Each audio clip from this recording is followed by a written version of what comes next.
Esta mañana vamos a continuar hablando acerca del crecimiento, de nuestro crecimiento en Cristo Jesús. Y vamos a estar hablando acerca de crecer con las enseñanzas de Cristo, porque eso es muy importante. Mire, hemos estado hablando de cómo crecer como Cristo creció, de la manera de que Cristo creció, y hablábamos de que Jesús crecía, dice la palabra del Señor, en sabiduría, en estatura y en gracia para con Dios y los hombres. Y ya hemos hablado de esas etapas del crecimiento de Jesús. Ahora vamos a hablar del proceso de crecimiento que Jesús enseñó. Algo muy importante es que las enseñanzas de Jesús tenían un propósito. Jesús vino con un propósito específico. Vino y empezó, hermanos, de cero. Empezó con personas que no eran necesariamente teólogas preparadas, porque recuerde que habían personas que se dedicaban al estudio de la ley, habían sacerdotes, habían personas que realmente dedicaban su tiempo al estudio. Realmente los que él llamó no eran de estas personas. Eran personas comunes y corrientes que sí, por supuesto, tenían el temor de Dios, sabían del Señor porque eran judíos, eran israelitas. Pero ¿sabe algo interesante? Que él empezó de cero. Empezó a construir, a levantar ese grupo de personas de cero. Y cuando empieza a trabajar con ellos, cuando empieza el Señor, hay uno de los sermones, de los mensajes más fuertes, más importantes que tenemos en el Nuevo Testamento, y es el Sermón del Monte. Algunos creen que el Sermón del Monte es algo similar a la ley que dio el Señor a Moisés. Es algo similar. El Sermón del Monte es el centro de todas las enseñanzas. En Mateo capítulo 5, verso 1, tenemos a lo que se le conoce como el Sermón del Monte. Dice la palabra del Señor, Mateo capítulo 5, verso 1, viendo la multitud subió al monte y sentándose vinieron a él sus discípulos. Es interesante ver que cuando el Señor está con sus discípulos, cuando el Señor se sienta, mire qué interesante que hoy día dar una enseñanza, la mayoría de veces hay que estar parados, ¿verdad?, para poder enseñar. Pero sabe que aquel entonces, cuando un rabí, cuando un maestro se sentaba, eso significaba que iba a dar un discurso importante. Entonces dice que sentándose vinieron sus discípulos, estaban a su alrededor. En primer lugar estaba un círculo de discípulos que él estaba entrenando, pero después había muchas más personas que también estaban escuchando aquel mensaje. Y dice que abriendo su boca, el verso 2 del capítulo 5, abriendo su boca les enseñaba diciendo: bienaventurados los pobres en espíritu, porque de ellos es el reino de los cielos. Mira, hermano, es interesante poder ir tratando de entender todo de lo que significa este mensaje. Primero, él está diciendo bienaventurados. Bienaventurados en griego es makarios. Makario significa bendito, feliz, afortunado. Son bendecidos los pobres en espíritu.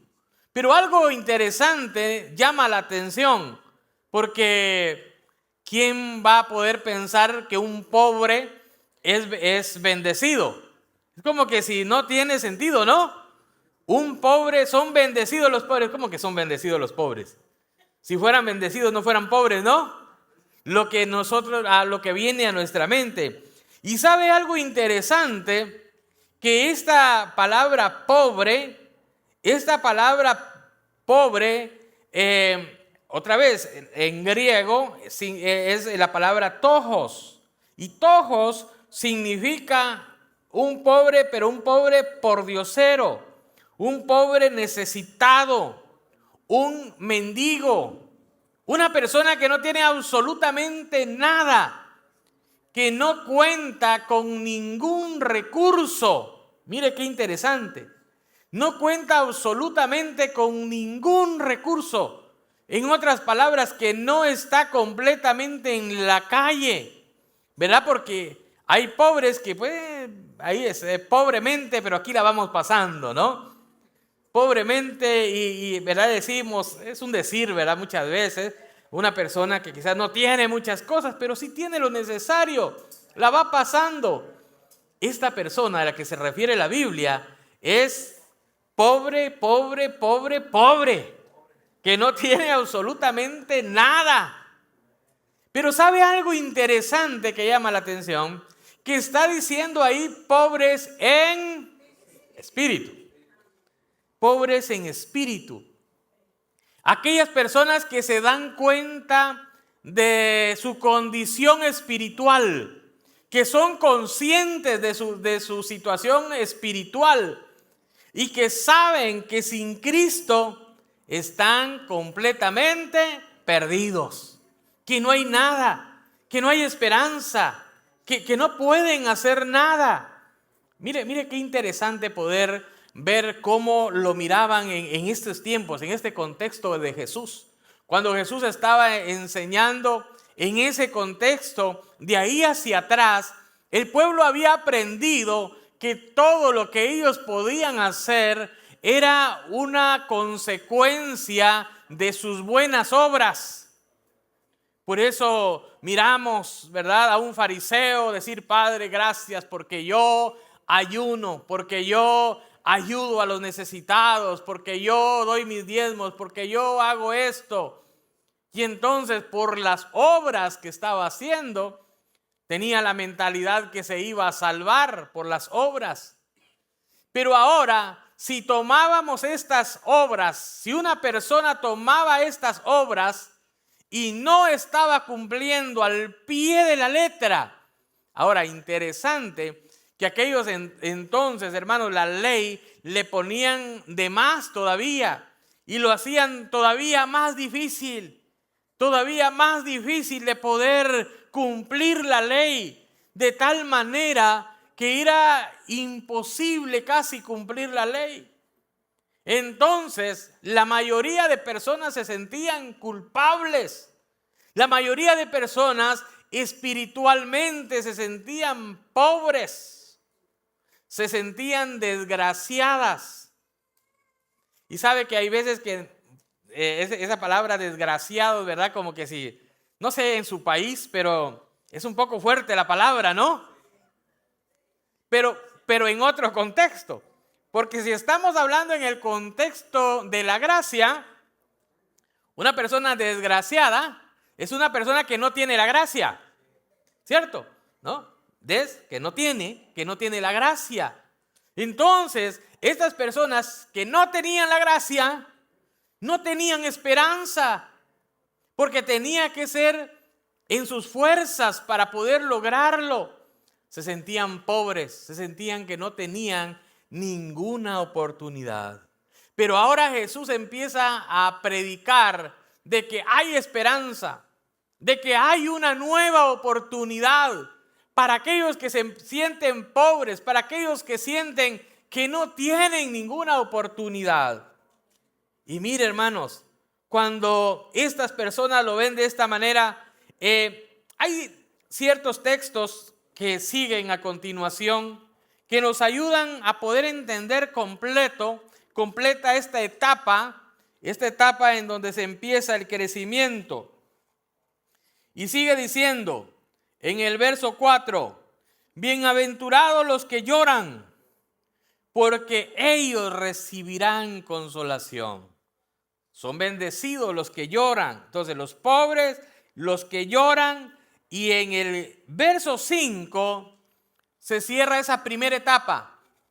Bienaventurados los que dice mansos, porque ellos recibirán la tierra, ¿no? Entonces, hay que tener cuidado con leer bien esa palabra, ¿verdad? Mansos, ¿ok? No se confunda. Bienaventurados los mansos. ¿Qué significa la palabra mansos? La palabra manso significa humildes. Cuando somos nosotros humildes, cuando hay cierta humildad. En estos primeros tres versículos, podemos encontrar el primer paso, la primera etapa del proceso de crecimiento. La primera etapa de crecimiento inicia cuando con humildad reconocemos nuestra condición espiritual. Cuando nosotros reconocemos esa condición espiritual que nosotros tenemos, ahí recién empieza, hermanos, ese crecimiento. Mire qué interesante, que cuando nosotros podemos ver ese crecimiento, hermanos, nosotros empezamos a tomar conciencia de que realmente estamos en cero. No tenemos absolutamente nada. Mire, muchas veces empezamos a querer construir. Y a veces, imagínense en nuestros países, ¿verdad?, donde se permite construir como se le dé la gana. Y empieza a hacer algo aquí, a hacer un cuartito aquí, empieza a hacer algo allá. No le pone muchos cimientos, ¿verdad? Pone un cimiento de esta altura y trata de hacer las cosas a medias ahí. El hierro, una varilla de hierro, y ahí va el cemento lo menos posible, con que peguen los bloques, ¿verdad? Con eso nos seguimos avanzando. Ahora, imagínese que hizo ahí una casita, una champita, no sé cómo le llama a usted, una mediagua, también le dicen, una casa pequeña, ¿no? Y ahí está algo más o menos. Pero usted quiere construir algo más grande. Entonces, usted quiere construir algo fuerte, algo que pueda tener 2 o hasta 3 niveles. ¿Podría seguir construyendo con eso que tiene? ¿Cierto que no? Entonces, ¿qué necesita hacer? ¿Qué necesita hacer? ¿Cierto? Necesita botar completamente todo lo que tiene. ¿Sabe que muchas veces nosotros estamos de esa manera? En nuestras propias fuerzas empezamos a tener cierta idea, formularnos cierta religión y empezamos a decir, bueno, si yo soy bueno, si yo me porto bien, entonces pues ya estoy bien espiritualmente. Ya con que yo más o menos me la lleve, con que vaya a dar mi vuelta el domingo por ahí a la iglesia, ¿verdad? Ya de vez en cuando doy una ofrendita por ahí, ahí me la llevo. Mire, eso es construir su propia casita. ¿Me está siguiendo? Con sus fuerzas, con los materiales que está teniendo. Y entonces empieza usted a tratar de construir algo más o menos, algo que quizás lo va a librar, ¿verdad? En un momento determinado. Si hay frío, pues lo va a librar. Si cae una pequeña lluvia, lo va a librar, va a estar ahí más o menos protegido. Pero si ya el viento es muy fuerte, sucedería como el que construyó en la arena, ¿se acuerda? La Biblia habla de alguien que construyó en la roca y alguien que construyó en la arena. El que construyó en la roca le costó construir. El que construyó en la arena fue más fácil. Pero cuando vinieron los vientos, cuando vino la tempestad, hermano, derribó esa casa. Lo mismo sucede cuando nosotros empezamos a crear nuestra propia religión, nuestra propia manera de, ¿verdad? Es más, hasta tenemos la propia idea de Dios. ¿No ha escuchado usted en muchos de los programas hoy día, donde dice, sí, yo creo que hay Dios, pero a mi manera? ¿Alguien ha escuchado eso alguna vez? Muchos dicen, yo creo que hay Dios, pero a mi manera.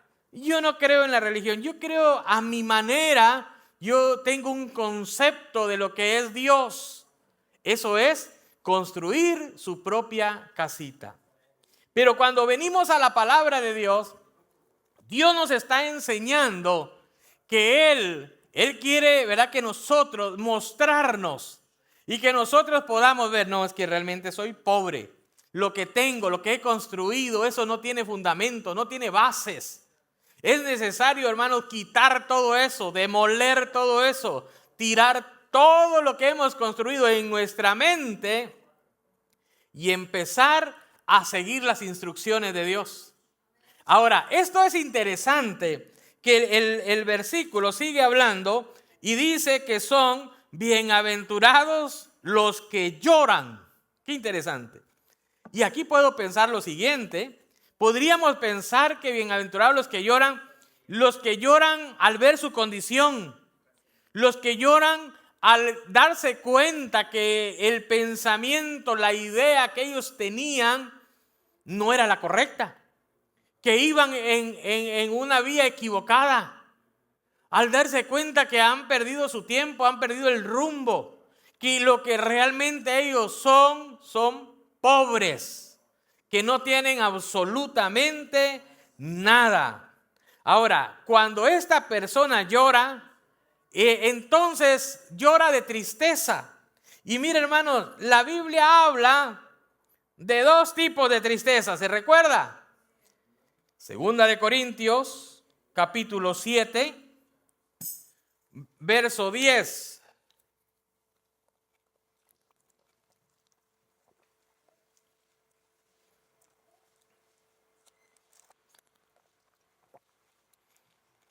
Dice la palabra del Señor: porque la tristeza que es según Dios, dice que produce arrepentimiento para salvación, de que no hay que arrepentirse, pero la tristeza del mundo, ¿qué produce?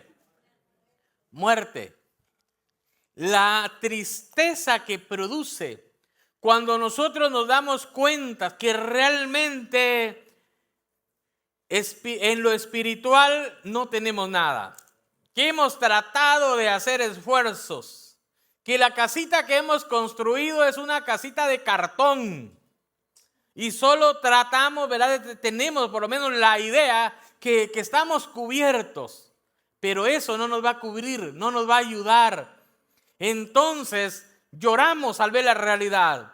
Cuando lloramos estamos hablando de que hay una tristeza, que una tristeza ha inundado nuestras vidas.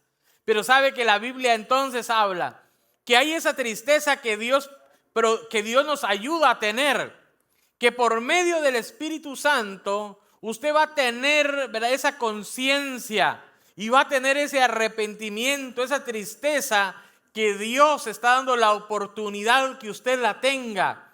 ¿Y sabe algo? Es cuando debemos de aprovechar el momento. Debemos de aprovechar ese momento, ese tiempo. Cuando Dios produce esa tristeza en nuestro corazón. Cuando sentimos que necesitamos de Dios. ¿Sabe? Ahí es cuando muchas veces nosotros decimos que Dios tocó mi corazón. Dios tocó mi vida. Porque nos dimos cuenta de la condición que tenemos. Esto produce salvación. ¿Cuál es la otra tristeza? Donde solamente hay remordimiento, donde usted se siente mal por algo que hizo, pero no hay acción. Y entonces esa tristeza le puede llevar a la depresión. Esa tristeza lo puede llevar por otro rumbo, hermano.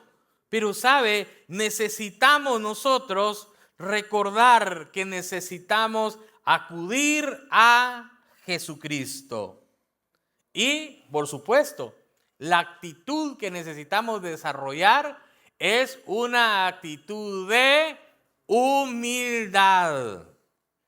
La Biblia nos habla que cuando nosotros somos humildes, ¿qué dice la palabra del Señor? Salmos 130.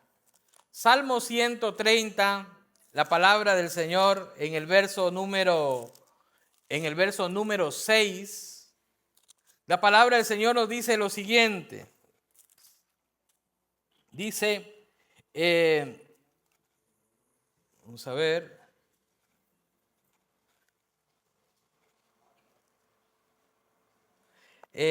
dice,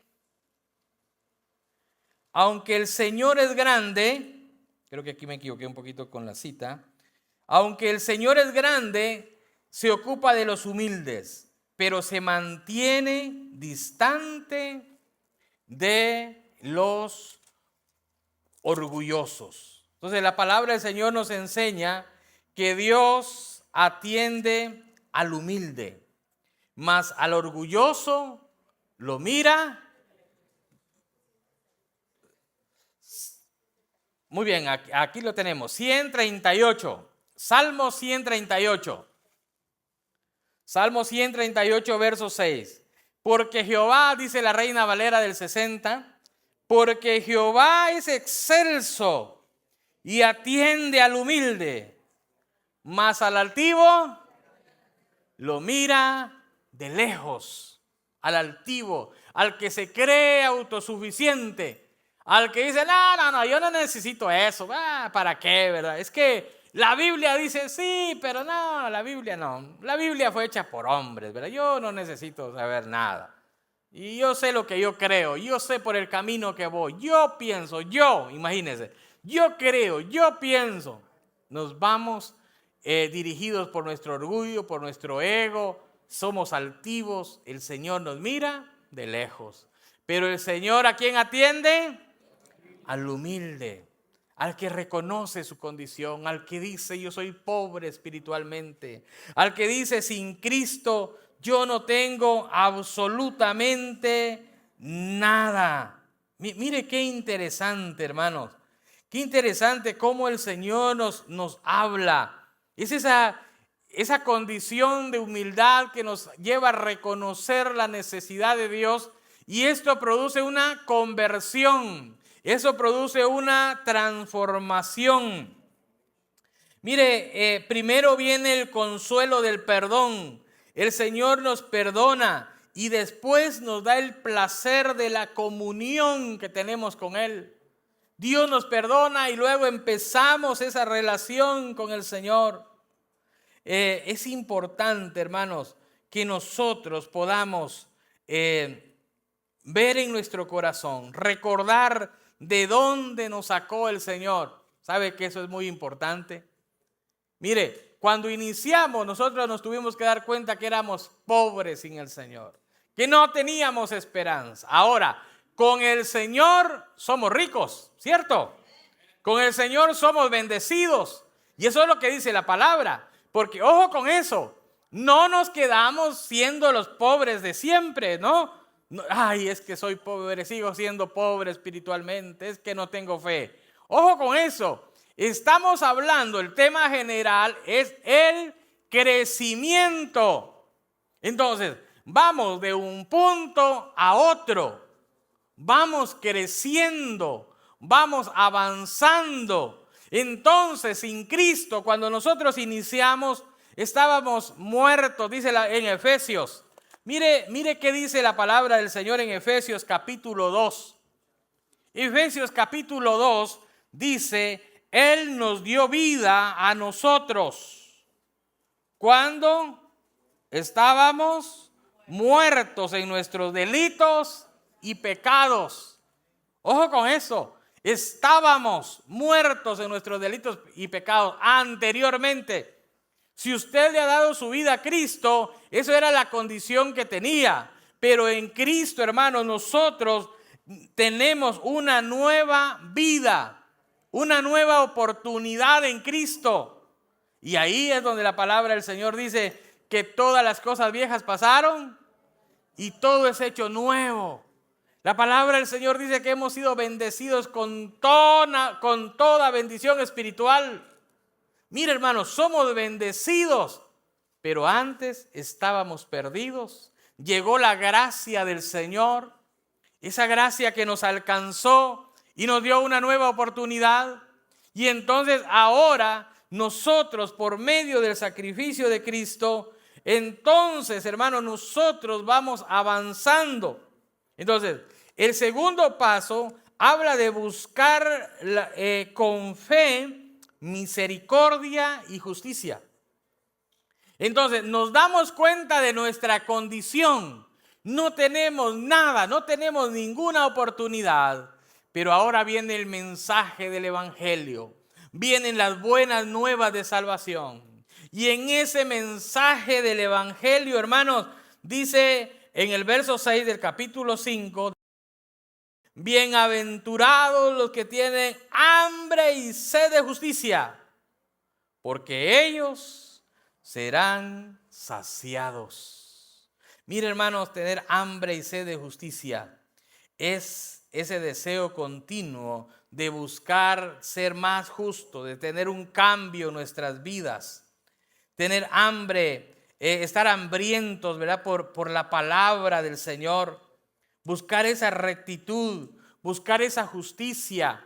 Y ahora, qué interesante. Éramos culpables, pecadores. Si usted se recuerda, hermano, cada uno de nosotros hemos venido de ese contexto del pecado. Es más, aunque usted haya en algún momento nacido en el cristianismo y ¿verdad? Sus padres hayan sido cristianos, usted nació, creció, pero sabe que en el transcurso de la vida pecamos, ¿no es cierto? Nos desviamos, le fallamos a Dios.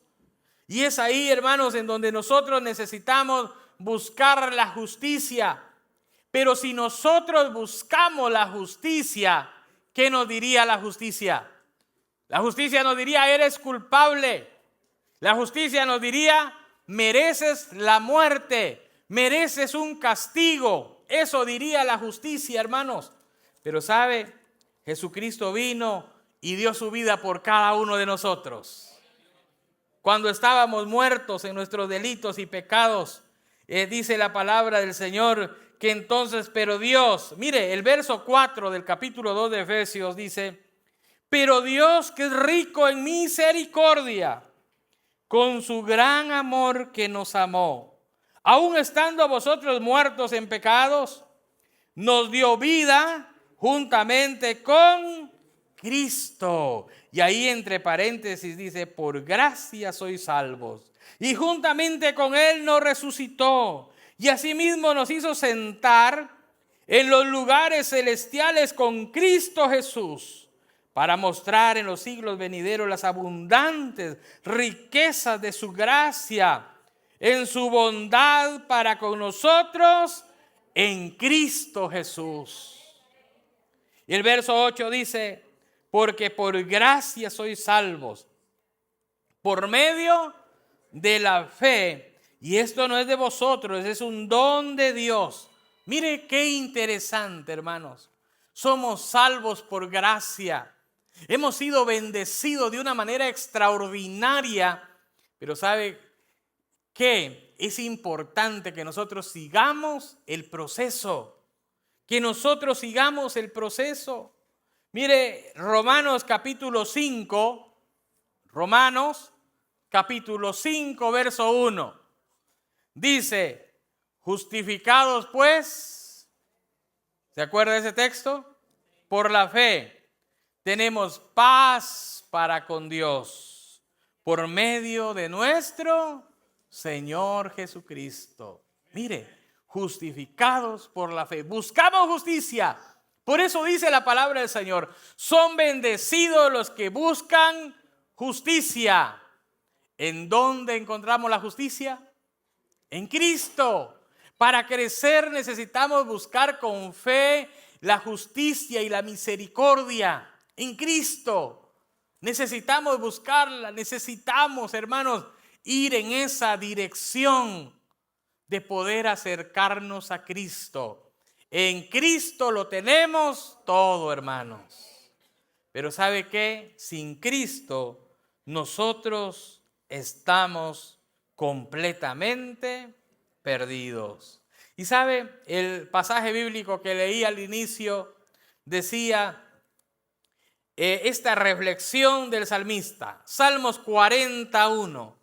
El salmista decía, pacientemente esperé en Jehová, y Él se inclinó a mí y oyó mi clamor. Cuando yo me declaré pobre, cuando yo no tenía nada, cuando yo no tenía una oportunidad, el Señor se inclinó a mí y oyó mi clamor. Me hizo sacar del pozo de la desesperación. ¿Dónde se encontraba usted cuando Cristo vino a su rescate? ¿Qué circunstancias usted estaba pasando? ¿Cuántos sintieron que estaban en el pozo de la desesperación? ¿Cuántos estaban desesperados cuando Cristo llegó a su vida? Mire qué interesante. Pero ¿sabe qué, hermano? Necesitamos nosotros tener presentes de dónde el Señor nos ha sacado. Necesitamos tener presentes qué ha hecho Cristo por cada uno de nosotros. No olvidemos de dónde nos sacó. ¿Sabe? Muchas veces se nos olvida de dónde nos sacó. Mire, cuando Jesús le enseñaba al pueblo, les decía, ¿verdad? Conocerán la verdad y la verdad los hará libre. Y ¿sabe qué decían los que lo escuchaban? Los fariseos en su mayoría, libres. Si nosotros siempre hemos sido libres, nunca hemos sido esclavos nosotros. ¿Y de dónde lo sacó el Señor? ¿No lo sacó el Señor de Egipto de la esclavitud? ¿No lo sacó de aquel lugar donde estaban como esclavos? ¿Qué pasó? Ya se les había olvidado de dónde el Señor lo sacó. Amado hermano, amada iglesia, que no se nos olvide de dónde el Señor nos sacó. Que no se nos olvide que lo que dice Efesios capítulo 2, que estábamos muertos en nuestros delitos y pecados. Y Él nos dio vida juntamente con Jesucristo. Y el salmista sigue diciendo, me sacó del pozo de la desesperación, del lodo cenagoso, puso mis pies sobre peña y enderezó mis pasos. Puso en mi boca un cántico nuevo y alabanza a nuestro Dios. Verán esto muchos y temerán y confiarán. Dice el verso 4, bienaventurado el hombre, la mujer, la persona que puso en Jehová su confianza y no mira a los soberbios ni a los que se desvían tras la mentira. Bienaventurado el hombre que puso en Jehová su confianza. Por eso dice Hebreos que pongamos nuestra mirada en Jesucristo, en el autor y consumador de nuestra fe. Muchas veces ponemos nuestra mirada, hermanos, en los vecinos, en las personas, en los compañeros de trabajo. Y empezamos a decir, ¿por qué aquel prospera? ¿Por qué aquel está yendo bien? ¿Por qué a mí no? ¿Por qué está pasando esto? Y empezamos a quejarnos, ¿sabe? Necesitamos poner nuestra mirada en Jesucristo y recordar qué es lo que Cristo ha hecho con nosotros. Recuerde que ese es el proceso de crecimiento. El proceso de crecimiento empieza viendo con humildad nuestra situación. Humildemente miremos dónde estamos o dónde estábamos sin Cristo. Busquemos justicia, busquemos misericordia en el Señor. Acerquémonos confiadamente al trono de gracia, hermanos. Y eso hemos estado hablando. Ahí donde vamos a encontrar el oportuno socorro. Mire qué interesante. La gracia es una gracia abundante. Cada uno tiene una necesidad diferente. Cada uno, mire hermano, viene con diferentes necesidades. Pero sabe, la gracia del Señor tiene para cada uno de nosotros. Cuando nos acercamos y estamos tristes, cuando nos acercamos y tenemos cierto problema, cierto conflicto, estamos enfermos, tenemos problemas económicos, tenemos problemas familiares, tenemos diferentes problemas, estamos en pecado, nos vemos que somos pobres delante del Señor y la gracia del Señor nos alcanza, el Señor nos perdona, el Señor nos restaura, el Señor nos sana. Por eso dice el Salmo 103, bendice alma mía Jehová y bendiga todo mi ser su santo nombre. Bendice alma mía a Jehová, póngase de pie y no olvides ninguno de sus beneficios. Y aquí nos da las razones por las cuales debemos de bendecir al Señor. Él es quien perdona todas tus iniquidades. Él es el que sana todas tus dolencias. Él es el que rescata del hoyo tu vida. Él es el que te corona de favores y misericordias. Él es el que sacia de bien tu boca, de modo que te rejuvenezcas como el águila. Es Jesús que provee todo eso, mis hermanos. Él es el que provee. Él es el que nos da vida. Él es, hermanos, el que está ahí.